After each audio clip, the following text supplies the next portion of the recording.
Hello students, welcome back to your own learning platform Vedika Commerce classes. Today we are going to solve a question of depreciation with straight line method. ठीक है, और हम जो question में लेने जा रहे हैं वो जीएसटी भी है। जब कोई मशीन परचेज की जाती है जीएसटी के साथ या सेल की जाती है जीएसटी के साथ, तो उसका क्या ट्रीटमेंट होता है डेप्रिसिएशन के अंदर, वो हम यहाँ पे करेंगे। नॉर्मली स्टूडेंट्स बहुत कंफ्यूज होते हैं, डेप्रिसिएशन सबसे टफ टॉपिक, ठीक है, लेकिन डेप्रिसिएशन तो बहुत इजी है, बस उसको करने का तरीका आना चाहिए। तो वो हम यहाँ पे सीखेंगे किस तरह से डेप्रिसिएशन का क्वेश्चन सॉल्व किया जाता है। डेप्रिसिएशन के क्वेश्चन में बच्चे बहुत कंफ्यूज रहते हैं उसकी डेट्स को लेके। हमने पहले भी यही डिस्कस किया है कि अगर आप उन डेट्स को अच्छे से रिकॉर्ड कर लेते हो, उन डेट्स को अच्छे से समझ लेते हो, तो डेप्रिसिएशन के क्वेश्चन में बाकी कुछ बचता ही नहीं है। सिर्फ उन डेट्स के बेस पे ही तो परचेज, सेल, डेप्रिसिएशन ये सारी चीजें चार्ज की जाती हैं, उसी के बेस पे बैलेंस बचता है, ठीक है। उसके अलावा डेप्रिसिएशन के क्वेश्चन में कुछ है ही नहीं। तो without wasting time let's have a question. मेरे पास जो बुक है वो पुराने एडिशन की है, तो क्वेश्चन आपकी बुक में होगा, हो सकता है नंबर आगे पीछे हो, तो क्वेश्चन आपकी स्क्रीन पे फ्लैश हो रहा है, उससे आप देख सकते हैं, ठीक है। और जो हमारी पुरानी वीडियोस हैं डेप्रिसिएशन के रिगार्डिंग, उन सब का लिंक आपके आई बटन में शो हो रहा है, तो आप वो देख सकते हैं, ठीक है। So before going to format, हमें पहले जो क्वेश्चन दे रखा है उसको हम एक ब्रीफ में रफली लिख लेते हैं, फिर उसको हम डायरेक्टली अकाउंट में ट्रांसफर करते चले जाएंगे। मेरे पास क्वेश्चन नंबर 13 है, टीएस ग्रेवाल की बुक है। आपके पास क्वेश्चन आगे पीछे होगा। Question is firm purchase a second hand machinery on 1 अप्रैल 2015। हो सकता है आपकी बुक में ये 15 की जगह 16 दे रखा हो, 2016 हो, तो डिटेल्स डेट आगे पीछे हो सकती है, एक फाइनेंशियल ईयर आगे या एक फाइनेंशियल ईयर पीछे हो सकता है। तो लेट्स स्टार्ट, ठीक है। तो हमारे क्वेश्चन के अंदर डिटेल दे रखी है 1 अप्रैल 2015 को एक सेकेंड हैंड मशीनरी परचेज की गई है। तो हम इसको ए, क्योंकि और भी सारी मशीन्स हैं, तो हम मशीन को ए बी सी डी करके कैटेगराइज कर लेते हैं। कब खरीदी गई है? 1 अप्रैल 2015 को। कितने रुपए में? 1,40,000 में खरीदी है। एंड उसमें इंस्टॉलेशन चार्जेस दिए गए हैं 20,000 रुपीज, ठीक है। नेक्स्ट हमारे पास आ जाता है 1 अक्टूबर 2015 को ही आपने एक और मशीन खरीदी है, मशीन बी खरीदी है 80,000 रुपीज की। डन। नेक्स्ट आपके पास आता है 1 अक्टूबर 2017 को द मशीन परचेज ऑन 1 अप्रैल 2015, मतलब ये जो मशीन आपने खरीदी थी इसको सेल कर दिया। तो मशीन ए को आपने सेल कर दिया है फॉर रुपीज 1,04,000 में डिस्पोज ऑफ कर दिया है। डन। नेक्स्ट, और इसमें सीजीएसटी और एसजीएसटी and SGST applied है at the rate of 6% each. Next आपका आता है एक new machinery on the same date, उसी डेट पे, तो वही डेट कौन सी थी? 1 अक्टूबर 2017 में मशीन सी खरीदी है, कितने रुपए की? 2 लाख रुपीस की इंस्टॉल की है, और उस पे भी CGST and SGST applied at the rate of 6% each. Then now depreciation straight line method से, तो आपका जो depreciation है that is applied at 10% straight line method, ठीक है। और आपको 3 years के लिए, for 3 years आपको यहाँ पे कैलकुलेट करना है। बस ये था हमारा क्वेश्चन।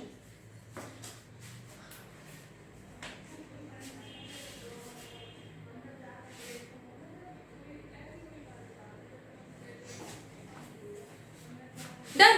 बस ये हमारा सिंपल जब भी आपको क्वेश्चन मिलेगा आप अपने क्वेश्चन को इस तरह से अरेंज कर लेंगे, ठीक है। अब ये जो हमने डिटेल नोट की है इसके बेस पे हम अपने फाइनेंशियल ईयर्स डिफाइन कर लेते हैं कि हमारे कौन कौन से फाइनेंशियल ईयर्स में ट्रांजैक्शंस हुई हैं। नाउ अब हमारी ट्रांजैक्शन कब हुई थी? 1 अप्रैल 2015 को फर्स्ट ट्रांजैक्शन हुई थी, फर्स्ट मशीन हमने खरीदी थी। तो हमारी ईयर फर्स्ट ईयर कौन सी होगी? 1 अप्रैल 2015 से लेके अब ये खत्म कब होगा फाइनेंशियल ईयर? अप्रैल 15 में स्टार्ट हुआ है तो 31 मार्च 2016 को खत्म होगा, ठीक है। अब इसके बाद में हमारा नेक्स्ट ईयर कब स्टार्ट होगा? नेक्स्ट डे से ही हो जाएगा, तो आपके 1 अप्रैल 2016 से नेक्स्ट ईयर स्टार्ट होगा और मार्च 17 में जाके खत्म होगा। नेक्स्ट थर्ड ईयर अप्रैल 17 से स्टार्ट होगा और मार्च 18 में जाके फिनिश होगा। हमें कितने ईयर्स के लिए बनाना था? 3 ईयर्स के लिए बनाना था। 3 ईयर्स हमारे यहाँ पे हो गए। अब हम देखेंगे इन 3 ईयर्स में किस किस ईयर में कौन कौन सी ट्रांजैक्शन हुई है। अब अगर हम देखें 1 अप्रैल 2015-16 में फाइनेंशियल ईयर 15-16 के अंदर क्या क्या ट्रांजैक्शन हुई है, देन अब कौन कौन सी डेट आएंगी? 1 अप्रैल 2015 की तो एक है, दूसरी ट्रांजैक्शन अक्टूबर में भी हुई है।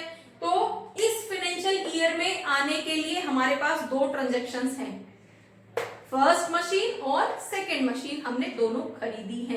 तो हम यहाँ पे लिख लेते हैं हमने फर्स्ट ईयर के अंदर क्या क्या किया है। हमने मशीन ए खरीदी है प्लस मशीन बी खरीदी है। ये 2 मशीन हमने फर्स्ट ईयर में खरीदी है। तो जब हम यहाँ पे रिकॉर्ड बनाएंगे, अकाउंट बनाएंगे, तो उस केस में इन दोनों मशीन की रिकॉर्डिंग करेंगे। कब? फाइनेंशियल फर्स्ट ईयर में, ठीक है। अब देख लेते हैं सेकेंड ईयर में। सेकेंड ईयर हमारा कब से स्टार्ट हो रहा है? 2016 से 17 तक। तो इसके बीच में अप्रैल 2016 से मार्च 2017 तक, तो इस बीच में कौन कौन सी ट्रांजैक्शन हो रही है वो देख लेते हैं। अब नेक्स्ट ट्रांजैक्शन थी हमारी 1 अक्टूबर 2017।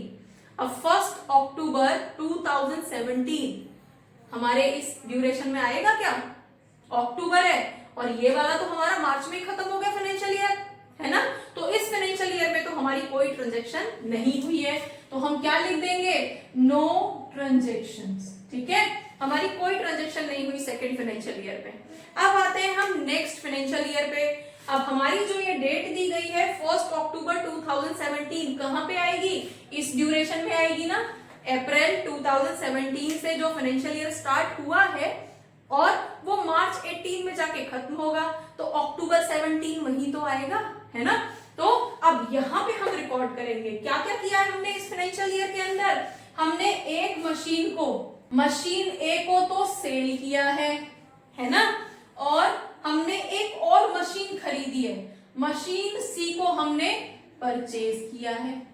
ये 2 ट्रांजैक्शन हमने यहाँ पे की है। बस हमने अपने क्वेश्चन की डिटेल के अकॉर्डिंग अपने फाइनेंशियल ईयर्स में इनको डिवाइड कर लिया कि कौन से ईयर में क्या क्या हुआ था। अब जो जो हुआ था उस ईयर के अकॉर्डिंग हम अपने मशीन अकाउंट के अंदर ट्रांसफर कर देंगे। बस और कुछ करना ही नहीं है हमें यहाँ पे, ठीक है।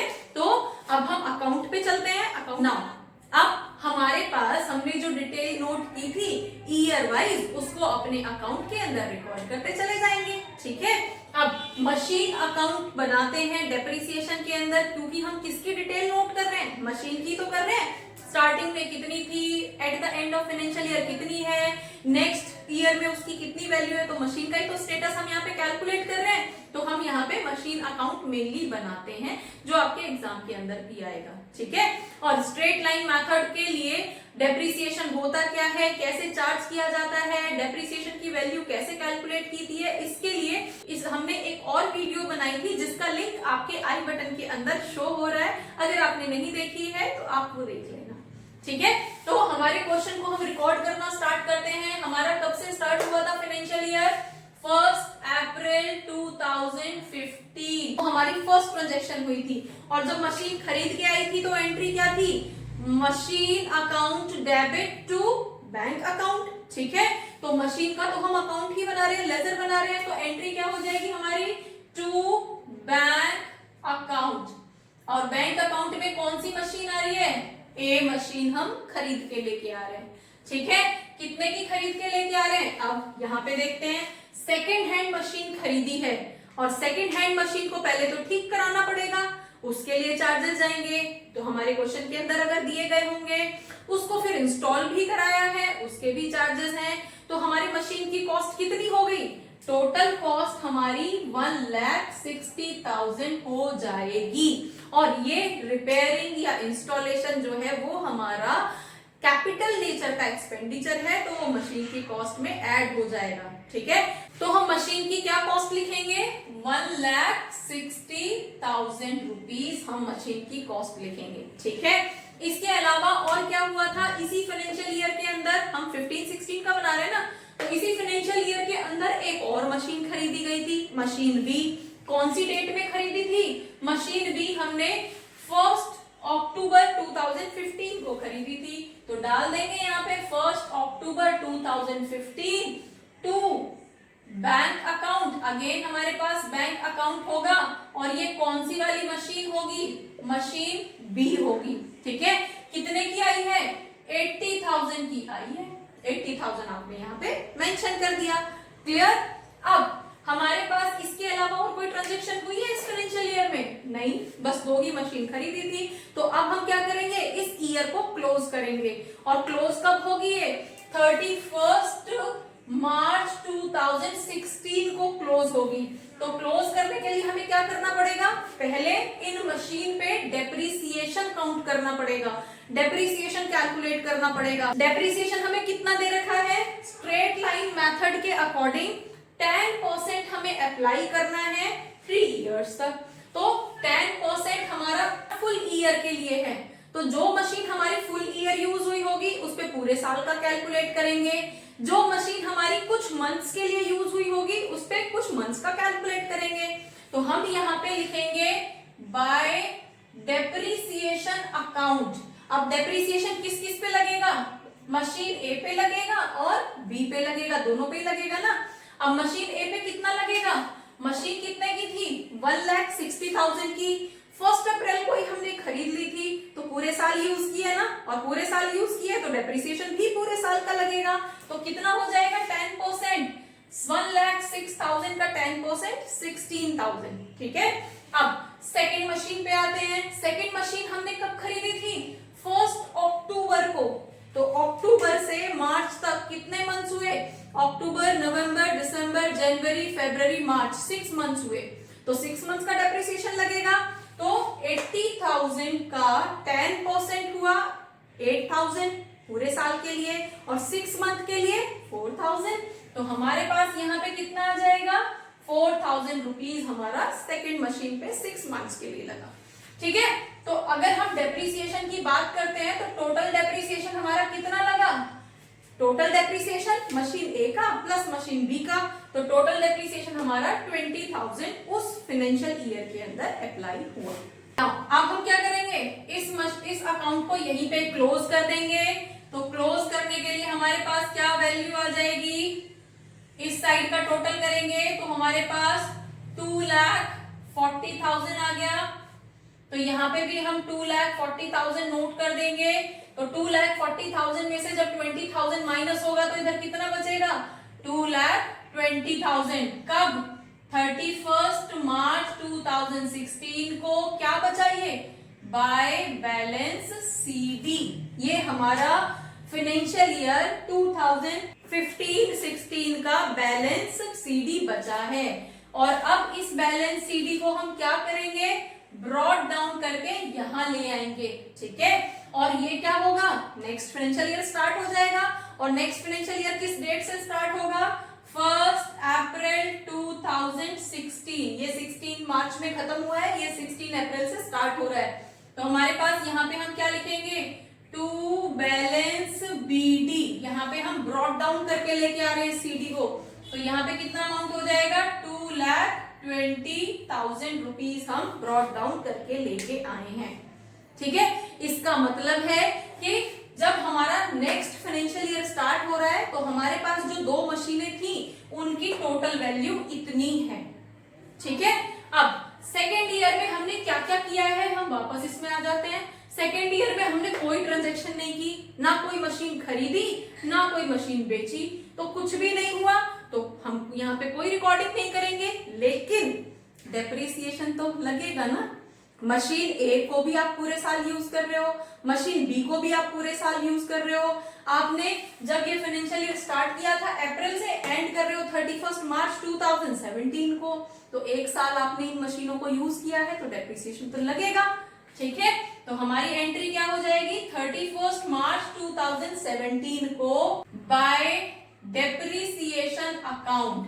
अब डेप्रिसिएशन लगने के लिए अगेन हमारे पास दो मशीनें हैं, मशीन ए और machine B.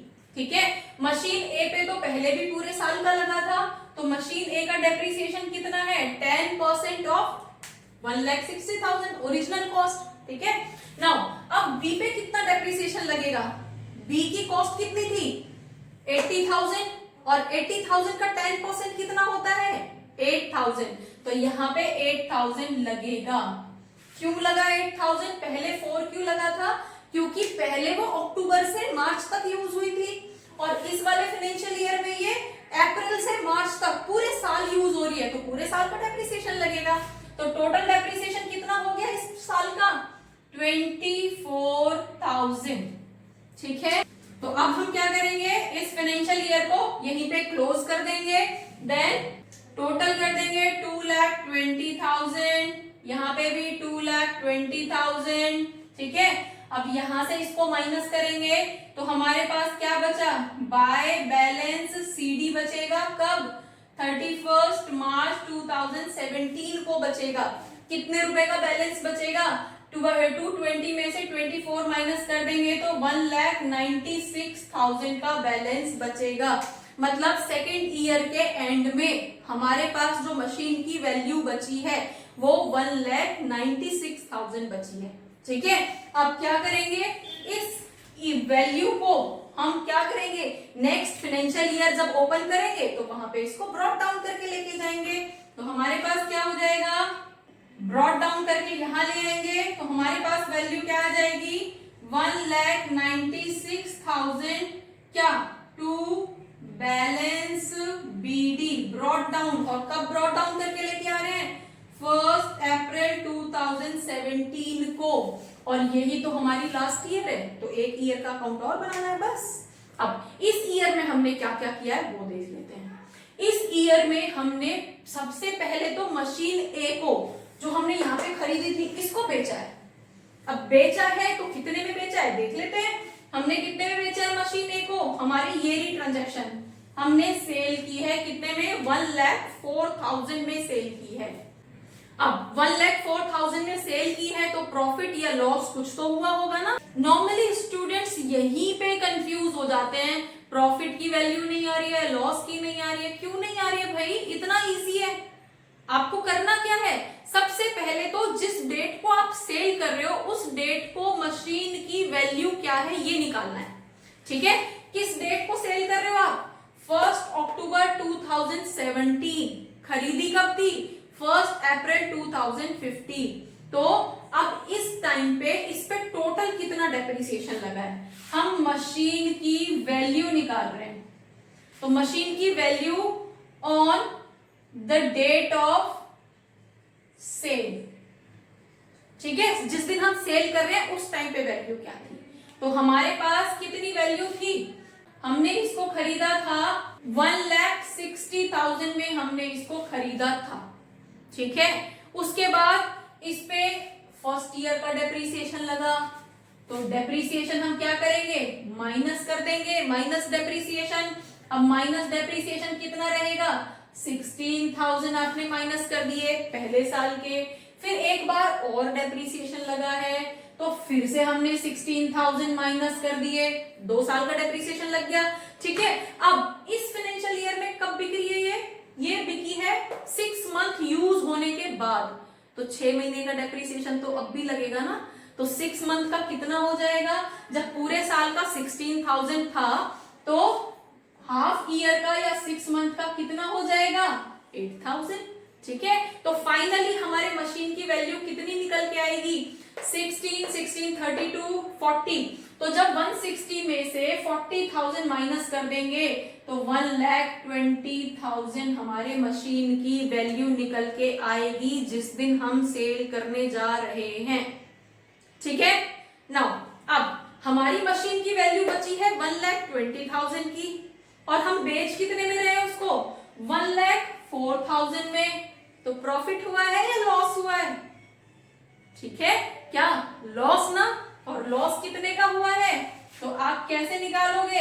Loss equals to sale value minus machine value. ठीक है, machine value on date of sale, हम बार बार बोल रहे हैं। ठीक है, तो सेल वैल्यू कितने की है आपकी 1,04,000 और मशीन की वैल्यू कितने की है? ठीक है, तो हमारे पास यहाँ पे कितना आ गया माइनस का 16,000 और माइनस का 16,000 शोज के ये लॉस हुआ है।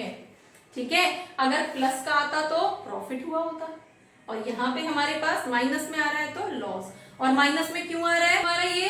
क्योंकि हमारी जो मशीन की वैल्यू थी वो ज्यादा थी और हमने बेच दी सस्ते में, कम में बेच दी, इसलिए हमें यहाँ पे लॉस हुआ है। दूसरी चीज, जब भी हम सेल करते हैं तो सेल करते टाइम हमारी हमेशा 3 एंट्रीज होती हैं।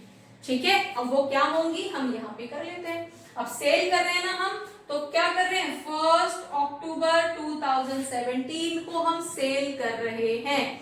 तो हमारे पास क्या हो जाएगा बाय बैंक अकाउंट। जब खरीदी थी तो बैंक से पैसा गया था, अब जब परचेज सेल कर रहे हैं तो हमारे बैंक में तो पैसा आएगा।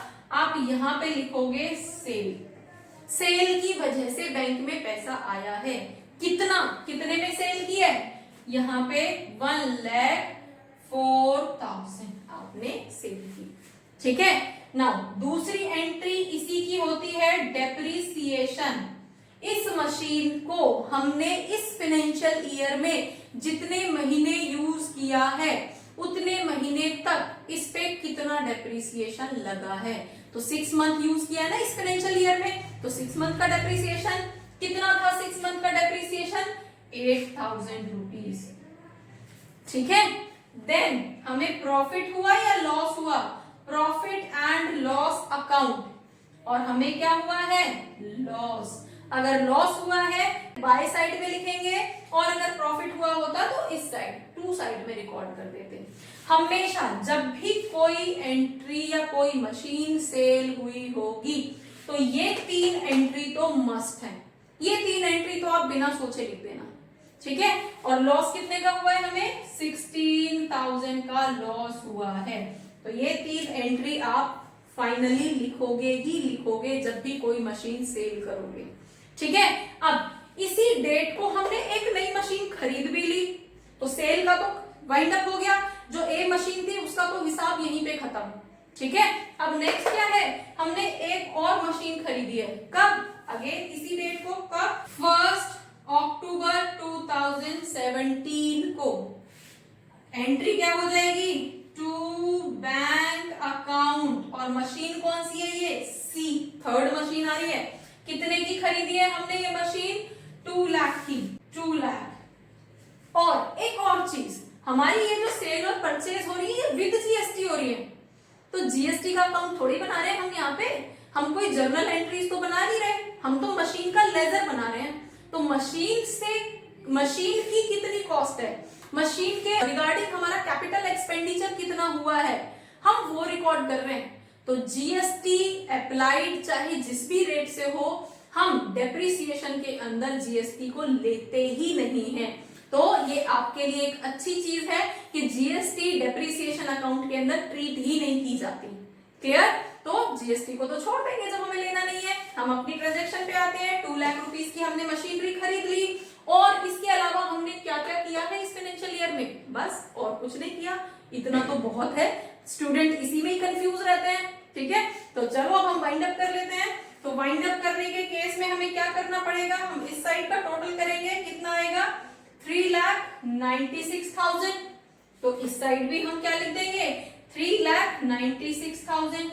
अब टोटल तो हमने लिख दिया, हमने ए मशीन को वाइंड अप भी कर दिया, लेकिन अभी तो हमारे पास दो मशीनें और बची हैं जिन पे डेप्रिसिएशन लगना है। बी मशीन का तो हमने कहीं कुछ बोला ही नहीं है। सी मशीन जो हमने 6 महीने इस साल में चलाई है वो उसका भी कुछ नहीं बोला, तो क्या उन पे डेप्रिसिएशन नहीं लगेगा? लगेगा ना डेप्रिसिएशन। तो हमारे पास यहाँ पे क्या आ जाएगा और डेप्रिसिएशन कब लगेगा? 31 मार्च 2018 को हमारी एंट्री क्या हो जाएगी? Bye depreciation account. और अब डेप्रिसिएशन लगने के लिए मेरे पास कितनी मशीनें हैं? मशीन बी है और मशीन सी है, क्योंकि ए तो खत्म हो चुकी, ए का तो ऊपर ही कैलकुलेशन हो चुकी है। ठीक है, तो अब बी को तो पूरे साल यूज किया है, बी पे कितना डेप्रिसिएशन लगेगा? 8,000 रुपीज का बी पे डेप्रिसिएशन लगेगा। और सी पे कितना लगेगा? सी को हमने कितने में खरीदा था? 2 लाख में खरीदा था। और कब खरीदा था? अक्टूबर में। तो 6 मंथ्स का डेप्रिसिएशन लगेगा किस रेट से? 10% से। तो यहाँ पे कितना हो जाएगा? यहाँ पे हमारे पास आ जाएगी इसकी वैल्यू 10,000 रुपीज। 2 लाख का 10% 20,000 और 20,000 तो पूरे साल का होता है, तो 6 महीने के लिए 10,000। तो टोटल डेप्रिसिएशन कितना लगा हमारा? 18,000 रुपीज का यहाँ पे डेप्रिसिएशन लगा दो मशीनों पे, बची हुई दो मशीनों पे। ठीक है, ए तो बिक चुकी है, ए की अब हम कुछ नहीं बोल रहे हैं। बी और सी जो बची है उनका डेप्रिसिएशन लगाएंगे। ठीक है, अब हम यहाँ पे निकालेंगे 31 मार्च 2018 को ही बैलेंस, और बैलेंस सीडी। अब बैलेंस कैसे निकलेगा? जब इसमें से इन सबको टोटल करके आप माइनस करोगे तो बैलेंस आएगा, बैलेंस इज 2,50,000 रुपीज।